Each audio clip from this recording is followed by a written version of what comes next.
ये लड़का अपना पहला बर्थडे सेलिब्रेट कर रहा था। उसके मम्मी पापा ने उसे एक छोटी सी टॉय कार गिफ्ट की जो उसे बहुत पसंद आई, लेकिन जब उसने उसे पलटा तो उस पर कोई और नाम लिखा हुआ था। मम्मी थोड़ी शर्मिंदा हुई और बोली कि उनके पास नई कार खरीदने के पैसे नहीं थे, तो उन्होंने एक सेकंड हैंड कार ली थी। लड़के को बुरा नहीं लगा क्योंकि उसे पता था कि उनकी फैमिली काफी गरीब थी। उसके कपड़े भी डोनेशन से आते थे और जब उसके जूते फट जाते थे तो नए खरीदने के पैसे नहीं होते थे। स्कूल में बच्चे उसका मजाक उड़ाते थे। जैसे जैसे वो बड़ा हुआ उसने ठान लिया कि वो पढ़ाई के जरिए अपनी किस्मत बदलेगा ताकि अपने मम्मी पापा को एक अच्छी लाइफ दे सके। उसे एक फेमस यूनिवर्सिटी में एडमिशन मिल गया, लेकिन तभी उसके पापा सीरियसली बीमार हो गए। ऑपरेशन के पैसे जुटाने के लिए उसने अपनी स्टडीज छोड़ दी और चुपचाप एक कंस्ट्रक्शन साइट पर काम करने चला गया। जल्दी सैलरी पाने के लिए उसने लोगों से हाथ जोड़कर रिक्वेस्ट भी की। बहुत सारे सैक्रिफाइसेस के बाद उसने 1 लाख यूरो जमा कर लिए, लेकिन फिर डॉक्टर ने बताया कि पापा की हालत और खराब हो गई है और अब एक अर्जेंट ऑपरेशन की जरूरत है जिसकी कीमत 5 लाख यूरो है। लड़का टूट चुका था, लेकिन तभी उसने एक दीवार पर एक एड देखा। अपने पापा को बचाने के लिए उसने सब कुछ कुर्बान कर दिया और पैसे इकट्ठे करके मम्मी पापा को दे दिए। वो बहुत इमोशनल हो गए, लेकिन उसने कभी नहीं बताया कि उसने खुद की हेल्थ को दांव पर लगा दिया था। उसके जाने के बाद मम्मी ने पापा से कहा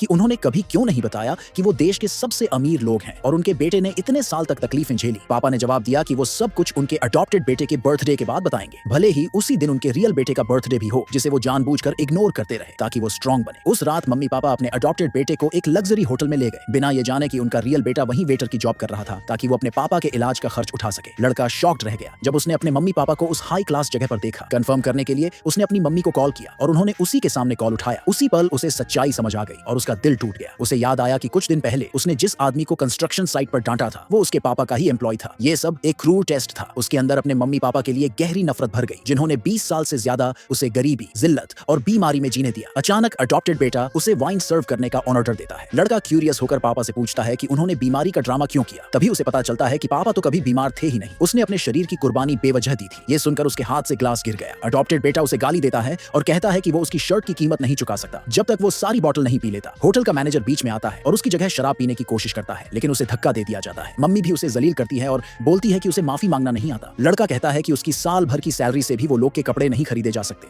और एक बोतल से उसकी गलतियां नहीं मिटेंगी। फिर वो एक स्ट्रॉन्ग लिकर की बोतल उठाता है पीने के लिए। मैनेजर उसे रोकने की कोशिश करता है और कहता है कि उसकी हेल्थ की वजह से वो नहीं पी सकता, लेकिन लड़का बोलता है कि उसकी लाइफ तो बस एक टॉय की तरह है जिसे कोई भी अपनी मर्जी से चला रहा है। वहां बैठे लोग उसे दया की नजर से देखने लगते हैं। तभी पापा एक क्रेडिट कार्ड फेंकते हैं और कहते हैं कि उसमें 50 लाख यूरो हैं। लड़के को याद आता है कि कैसे उसने स्कूल टाइम से ही काम किया था अपने फैमिली की हेल्प करने के लिए और आज ये एक कार्ड सब कुछ बदल सकता था। अडॉप्टेड बेटा बोलता है कि अगर वो उसके आगे घुटनों पर नहीं आया तो कुछ नहीं मिलेगा। लड़का मना करता है तो उसे मारा जाता है। मैनेजर उसे बचाने की कोशिश करता है और उसकी डिसेबिलिटी का राज खोल देता है, लेकिन अडॉप्टेड बेटा रुकता नहीं और उसका मास्क खींच लेता है। उसी टाइम पापा कहते हैं कि अब वो अपने बेटे को कॉल करेंगे ये बताने के लिए कि ऑपरेशन सक्सेसफुल रहा, लेकिन तभी लड़के की पॉकेट में एक फोन बजता है।